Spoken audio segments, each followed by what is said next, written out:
So you know that feeling when you're staying at a friend's house and you smash something of theirs? But it got me thinking. So these small problems that to me felt very heavy when I was living in the West are completely solved by the fact that China doesn't have internet like what we have at home. Let me explain. I'm going to talk you through the process of what I'm going to do to solve this problem that makes me so grateful that I am here in China. So China doesn't really have internet like we do in the West. It doesn't really have like browser or Google or anything like that. So what I'm going to do is I'm going to open up this app, Taobao. Everything here is done through apps. So inside Taobao, I'm going to hit this little button here and I'm going to search via picture. Let's see if we can see it. Yeah, look.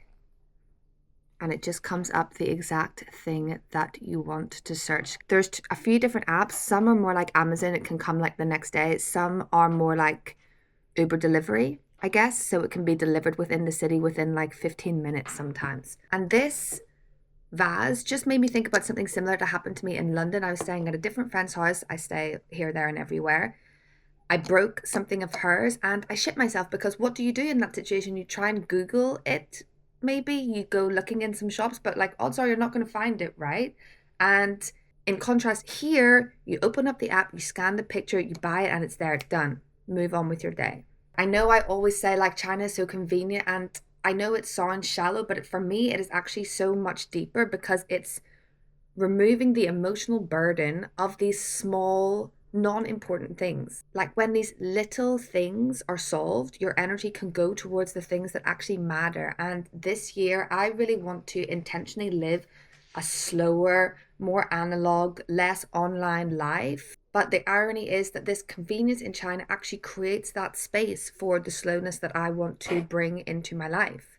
So in contrast to when this happened to me in London, I was scrolling, looking for something. I was spiraling. I was looking in the shops. I was thinking like, fuck.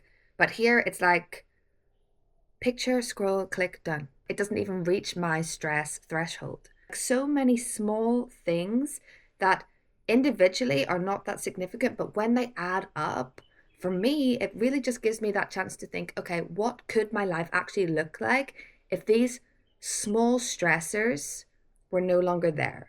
What would life look like if I actually had the space to think, okay, what am I going to do with my day today? How slowly can I take my day? Because I'm not spending time doing these small things that at the end of the day do not really matter.